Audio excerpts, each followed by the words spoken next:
Assalamualaikum warahmatullahi wabarakatuh.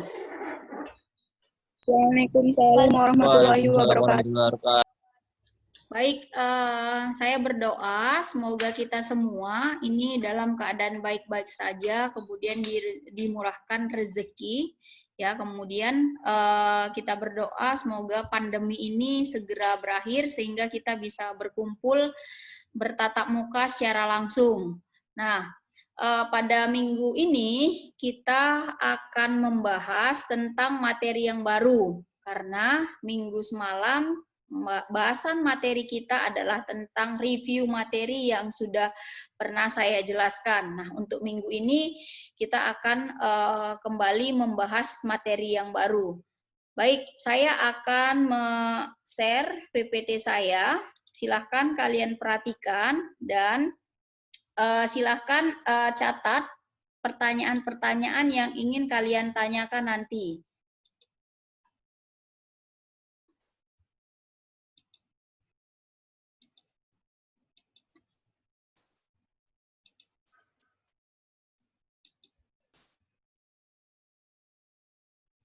Oke. Nah, materi kita pada minggu ini adalah tentang membangun jati diri keindonesiaan. Jadi, ketika kita membahas tentang membangun jati diri keindonesiaan, maka indikator pembelajaran yang akan kita capai pada hari ini yaitu adalah kita ingin menghayati bagaimana tumbuhnya ruh kebangsaan itu.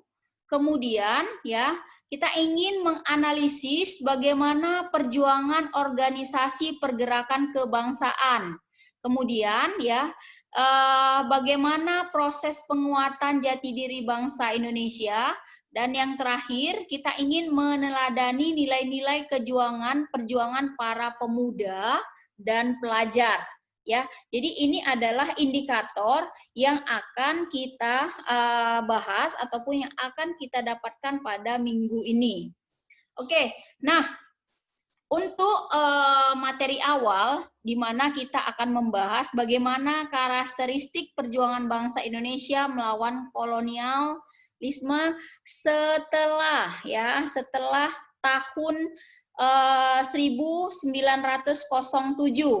Nah, jadi sebelum tahun 1908 atau sekitaran tahun 1700-an sampai 1800-an, perlawanan melawan imperialisme dan kolonialisme itu dipimpin raja atau bangsawan atau tokoh agama. Jadi perjuangannya itu dipimpin raja, bangsawan, atau tokoh agama. Tapi setelah tahun 1908, gerakan untuk melawan kolonialisme itu dipimpin dan digerakkan oleh kaum terpelajar. Ini yang membedakan ya. Jadi ketika tahun 1908 itu sudah banyak bermunculan kaum-kaum terpelajar di sana dan mereka lah yang memimpin pergerakan ini. Nah, kemudian pada tahun 1908 ya, sebelum tahun 1908, perjuangan melawan kolonialisme itu bersifat kedaerahan atau lokal. Nah, kemudian masih bersifat fisik dengan menggunakan senjata. Jadi asli semua perlawanan melawan kolonialisme itu masih menggunakan senjata semuanya. Kemudian terfokus pada pemimpin yang karismatik. Ketika mereka mendapatkan tokoh-tokoh pemimpin yang karismatik, mereka akan mengikuti perjuangan dari tokoh tersebut. Nah, itulah perjuangan sebelum tahun 1908. Nah, setelah tahun 1908, perjuangan itu tidak bersifat kedaerahan lagi, tapi sudah bersifat nasional. Nah, kemudian tidak menggunakan senjata, tetapi sudah dimasuki oleh perjuangan dengan melakukan tindakan yang di luar dengan menggunakan senjata, yaitu bagaimana? Yaitu dengan cara diplomasi, melalui media atau perundingan ataupun lobby dengan kolonialisme itu terjadi pada setelah tahun 1908.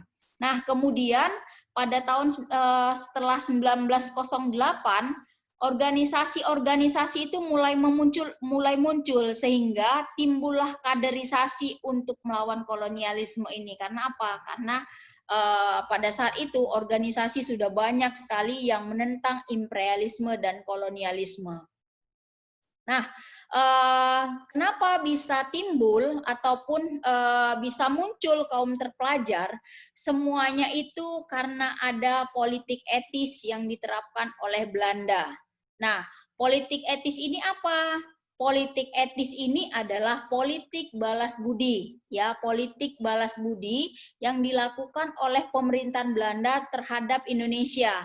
Ketika banyak tokoh-tokoh liberal, ya, banyak tokoh-tokoh humanis yang berasal dari Belanda itu mengkritik bagaimana kebijakan-kebijakan yang dilakukan oleh pemerintahan Belanda di Indonesia, sehingga kaum liberal tersebut meminta kepada pemerintahan Belanda supaya dilakukan apa? Dilakukan pembalas budian terhadap Indonesia, terhadap Nusantara yang sudah memberikan kekayaan alamnya, yang sudah memberikan segalanya untuk Belanda. Nah, nama politik ini dikenal dengan politik etis yang disusun oleh seorang tokoh, ya, seorang tokoh Belanda yang kita sebut juga biasa sebagai teori dari Trias van de Venter. Jadi tokoh ini disebut ataupun kita bisa tahu namanya adalah Van de Venter. Nah, jadi pada masa politik etis ini mulai diterapkan, maka muncullah kaum terpelajar di sana. Muncullah pembangunan yang luar biasa di Nusantara.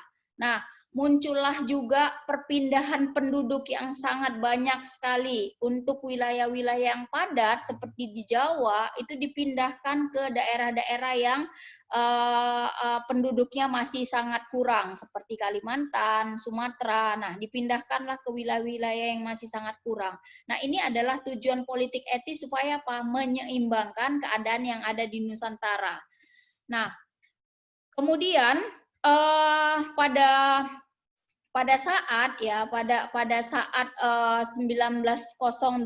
ini perjuangan melawan imperialisme dan kolonialisme itu semuanya bersifat nasional. Tidak ada lagi kedaerahan karena semuanya sudah bersatu, membaur, golongan-golongan terpelajar itu pun sudah berasal dari wilayah-wilayah yang ada di seluruh Indonesia. Mereka ketemu di suatu tempat, misalnya mereka ketemu di Belanda karena studi ataupun karena belajar di sana. Kemudian timbullah rasa ingin menentang kebijakan Belanda, menentang kolonialisme. Nah, akhirnya perjuangan ini bersifat nasional, tidak lagi bersifat kedaerahan.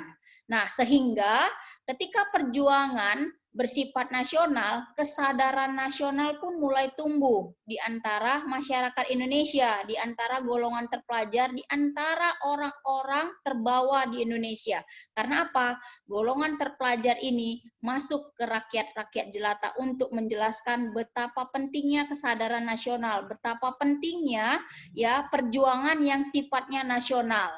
Nah, untuk perjuangan melalui jalur organisasi. Nah, kenapa perjuangan melalui jalur organisasi ini sangat penting? Nah, alasannya karena kesadaran bangsa Indonesia tidak sanggup menandingi kekuatan keuangan, persenjataan, organisasi, politik, dan militer Belanda. Maka perlulah organisasi, maka perlulah wadah yang menempatkan orang-orang terpelajar dan masyarakat kelas bawah di dalam satu organisasi untuk bersatu padu. Karena apa? Nggak bisa menandingi kekuatan keuangan Belanda sampai dengan militer Belanda. Jadi ini yang harus dilakukan. Nah, kemudian apa saja yang menjadi faktor-faktor pendorong dari lahirnya organisasi pergerakan nasional? Nah, mulai dari nanti akan dibahas faktor internal dan faktor eksternal. Nah, faktor internal itu masuk ke dalam apa? Nah, faktor nasional dari pergerakan nasional itu masuk ke dalam satu, kondisi sosial, politik, budaya, dan ekonomi yang parah akibat penjajahan, sehingga muncullah pergerakan nasional. Ini faktor internal. Kemudian apa? Munculnya kaum terpelajar dari penerapan politik etis tadi. Kemudian tumbuhnya kenangan akan kejayaan bangsa Asia pada masa lampau. Nah, seperti kalian ketahui bahwasanya kejayaan bangsa-bangsa di Asia itu cukup memukau di era itu. Tapi kenapa bisa dijajah oleh bangsa Eropa? Nah, itulah yang menjadi pemicu semangat tumbuhnya pergerakan nasional pada saat itu. Kemudian perkembangan pers juga membawa kemajuan untuk pergerakan nasional, sehingga perjuangan pers ataupun kemajuan pers ini menjadi salah satu faktor internal timbulnya pergerakan nasional tadi. Nah, kemudian yang tidak kalah penting dari pergerakan nasional ini, faktor internalnya adalah modernisme dan reformasi Islam. Ya, ketika pan-islamisme berkembang pesat yang ada di Indonesia, nah maka orang-orang Islam ya, umat Islam yang ada di Indonesia yang merupakan agama mayoritas yang ada di Indonesia ini semakin kuat. Nah, inilah yang menyebabkan pergerakan nasional di faktor internnya. Nah, untuk faktor intern ya, untuk faktor ekstern kita bisa lihat kesuksesan pergerakan nasional di negara-negara lain di Asia Afrika itu menjadi pemicu semangat untuk munculnya pergerakan nasional ini. Seperti apa? Seperti negara yang ada di Asia, Jepang. Kenapa Jepang itu bisa menang melawan Rusia pada saat ini? Ini menimbulkan, loh kenapa Jepang bisa menang ya? Kenapa kita nggak bisa keluar dari imperialisme dan kolonialisme Belanda ini? Ini menjadi pemicu. Ini adalah salah satu faktor ekstern. Kemudian masuk dan berkembangnya paham-paham baru dari Eropa dan Amerika yang pada saat itu tokoh-tokoh terpelajar kita menempuh pendidikan di sana. Sehingga ketika berkembangnya paham-paham baru ini, paham-paham liberalisme, demokrasi, dan nasionalisme ini diterapkan di mana? Di Indonesia. Ya, inilah yang diterapkan oleh kaum terpelajar sehingga terbentuknya persatuan nasional nantinya. Oke. Nah, ketika kita membahas tentang kesemuanya persatuan nasional, kemudian pergerakan nasional tadi, itu semuanya tidak terlepas dari politik etis. Yang saya katakan tadi, pelopor dari politik etis itu adalah Van de Venter. Ya, jadi dia menuliskan sebuah buku yang dalam bahasa Indonesianya berupa hutang kehormatan. Jadi hutang kehormatan oleh Belanda kepada Indonesia, kepada Nusantara, karena telah mengeksploitasi wilayah jajahannya untuk membangun negeri Belanda dan memperoleh keuntungan yang sangat besar. Makanya politik etis ini dikeluarkan oleh Ratu Wilhelmina, ya, dengan apa? Dengan tiga bidang, mulai dari irigasi, edukasi, dan transmigrasi. Nah, dari irigasi nanti, kenapa irigasi itu bisa masuk ke dalam politik etis ini? Karena apa? Belanda mau nggak mau sangat membutuhkan perkebunan, sangat membutuhkan hasil-hasil kekayaan alam Indonesia. Maka harus dibangun irigasi untuk memperlancar, untuk biar subur, supaya hasil-hasil panen itu berlimpah.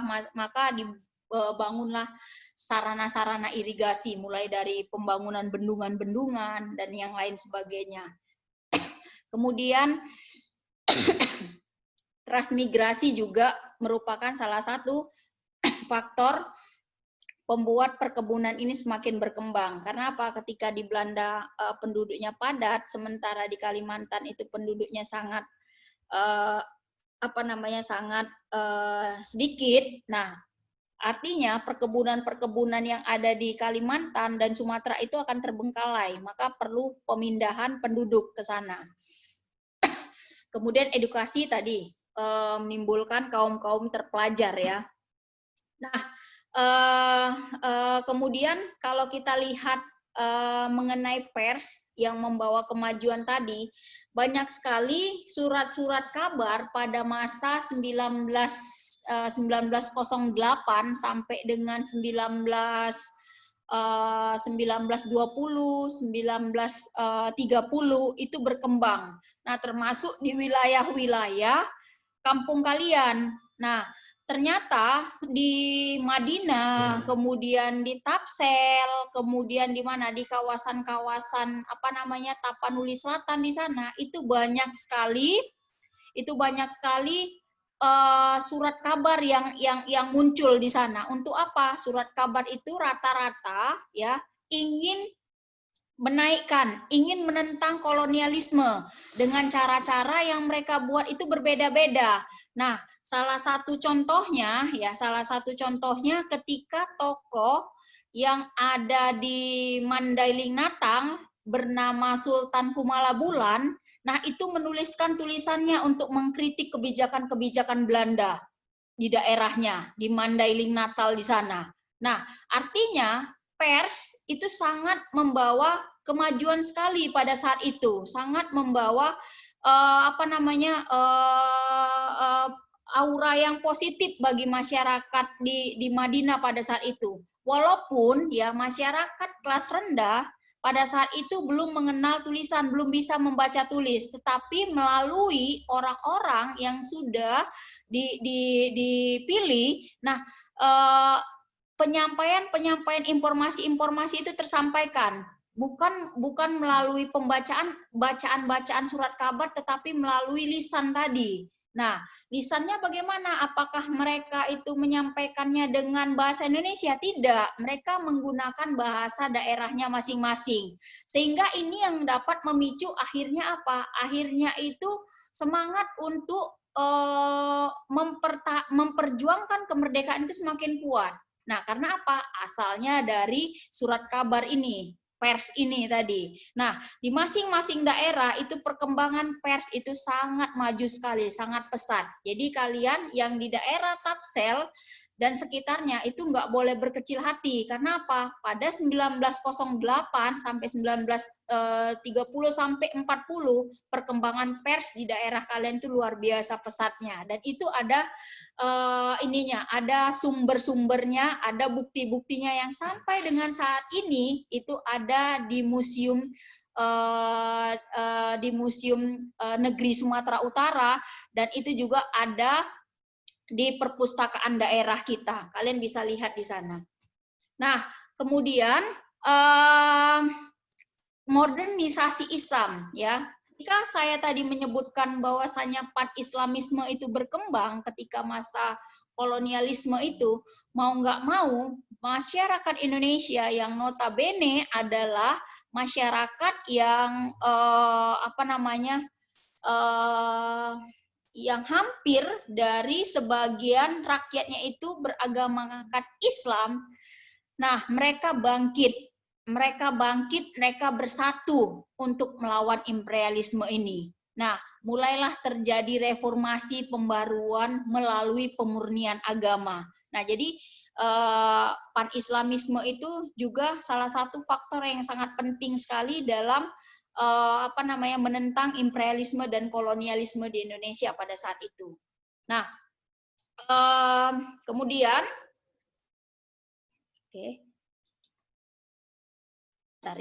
kemudian bisa kita katakan bahwasanya pan-islamisme itu membawa kemajuan yang sangat pesat sekali pada bidang politik etis. Jadi nggak sia-sia tuh kaum terpelajar tadi yang bersekolah dengan didukung dengan kesatuan dari pan-islamisme ini membuat masyarakat yang ada di Indonesia lebih bersatu, dia semangat untuk melawan penentangan Belandanya. Nah, kalau sebelumnya ya sebelum materi ini kita membahas bagaimana perlawanan dari raja-raja menentang imperialisme dan kolonialisme itu nggak pernah menang, selalu kalah. Kenapa? Salah satu contohnya adalah perlawanan rakyat Demak misalnya. Nah, kenapa rakyat Demak itu bisa kalah melawan Belanda? Ya jelas kalah. Belanda berapa, rakyat Demak berapa. Kemudian ditambah lagi pecah belah terhadap apa? Terhadap Kesultanan Demak. Sehingga kekuatan yang tadinya utuh, harusnya utuh, karena dipecah belah, akhirnya semakin sedikit kekuatan dari rakyat Demak ini. Inilah yang membuat perjuangan sebelum 1908 itu sangat lemah sekali, sehingga masyarakat Indonesia dalam penentangan imperialisme dan kolonialisme itu sangat terhambat sekali. Ya, itu dia. Jadi untuk materi kita pada hari ini tentang bagaimana membangun jati diri keindonesiaan itu sangat panjang sekali prosesnya, ya, sangat panjang sekali prosesnya. Kenapa saya bilang sangat panjang sekali prosesnya? Karena untuk membangun jati diri keindonesiaan itu perlu perjuangan. Mulai dari apa? Pembelajaran, kemudian perekrutan orang-orangnya, kemudian bagaimana perjuangan dengan menggunakan senjata juga. Nah, itu semua membuat bangsa Indonesia itu seharusnya tambah kuat, tetapi karena memang bangsa Indonesia merupakan bangsa yang majemuk, ini akan sangat sulit sekali untuk membangun jati diri keindonesiaan. Perlu waktu yang sangat lama sekali. Makanya ketika ada politik etis dijalankan, diterapkan, nah banyak sekali golongan-golongan terpelajar itu memikirkan, ini nggak boleh terjadi hal ini, nggak boleh terjadi, maka kita harus bersatu padu. Nah, akhirnya proses pembangunan jati diri keindonesiaan itu bisa berhasil di masa setelah 1908. Itu dia ya. Jadi untuk materi kita pada minggu hari ini tentang membangun jati diri keindonesiaan sudah selesai. Silahkan bagi kalian yang ingin bertanya, yang ingin tanya jawab dalam materi membangun jati diri keindonesiaan, bisa silahkan bertanya sekarang juga. Saya kasih tiga kesempatan untuk 3 penanya. Silahkan. Silahkan. Ada Miranda. Miranda, ada yang mau ditanyakan, Nak? Kemudian ada Rahmat Nasution, ada Putri Dini, ada Uni, silakan, ada Eni, Bu Tifrija juga boleh nanya. Silakan. Mem, saya ingin bertanya, Mem. Silahkan, sebutkan namanya dan kelas berapa. Anissa Pratiwi, kelas 11 Avenzor, Mem. Anissa? Iya, Mem. Oke, silahkan Anissa. Tadi kan kata Mem itu di Mandailing Natal atau di bagian Tapsel itu pers itu kan sedang maju-majunya kan, Mem? Iya, benar. Sedang marak-maraknya gitu. Apa sampai Tapteng itu juga kayak gitu, Mem? Iya, Nak. Sampai Tapteng juga seperti itu. Jadi surat kabar pada saat itu muncul ketika golongan terpelajar atau anak-anak raja itu mengenyam pendidikan. Jadi ketika salah satu contohnya itu William Iskandar, tahu ya William Iskandar? Tahu ya, itu salah satu tokoh yang lahir di Madinah, Mandailing Natal. Nah, dia mendirikan sekolah yang bernama Quick School di Madinah. Nah, ketika dia mendirikan sekolah di Quick School di Madinah, nah murid-muridnya itu kan asalnya bukan hanya dari situ saja, tapi banyak murid yang berasal dari luar. Ketika mereka tamat dari Quick School tersebut, mereka mulai membuka sekolah juga yang sama seperti si William Iskandar ini. Nah, di sanalah mereka mulai apa? Mulai menulis. Nah, ada tulisan-tulisan yang menggunakan bahasa Belanda dan ada juga tulisan-tulisan yang masih menggunakan bahasa daerah. Supaya apa? Supaya masyarakat bisa membaca. Itu dia. Jadi di Tapteng juga ada juga surat kabar di sana. Ya, Anissa. Ya, Mem. Oke, ada lagi nak yang ingin mengajukan pertanyaan seputar tentang membangun jati diri keindonesiaan? Bisa itu tentang politik etis ataupun tentang yang berkaitan dengan pan-islamisme, silakan. Silakan nak.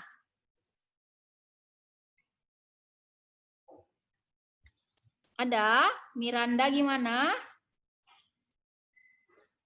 Saya kasih sesi pertanyaan nih, supaya kalian nggak bingung untuk menjawab kuis saya nanti yang ada di psikologi. Supaya kalian bisa mengerjakannya. Jangan lupa setelah live ini, ya, setelah live ini kalian langsung mengerjakan psikologi, ya, langsung mengerjakan tugas-tugas yang ada di psikologi. Nggak banyak kok, nak. Dan insya Allah kalau kalian melihat membaca modul, kemudian melihat ikut Zoom meeting ini, kalian mudah-mudahan bisa menjawab pertanyaan-pertanyaan di kuis yang ada di psikologi. Ada pertanyaan? Tidak ada? Kalau tidak ada, saya tutup saja ya pertemuan kita pada hari ini tentang materi membangun jati diri keindonesiaan. Nah, untuk minggu depan, insya Allah kita ketemu lagi di tempat dan waktu yang sama dengan materi yang berbeda. Oke, nak? Saya sudahi dulu ya untuk materi kita pada hari ini. Sekian. Assalamualaikum warahmatullahi wabarakatuh. Waalaikumsalam. Waalaikumsalam. Waalaikumsalam warahmatullahi wabarakatuh. Oke.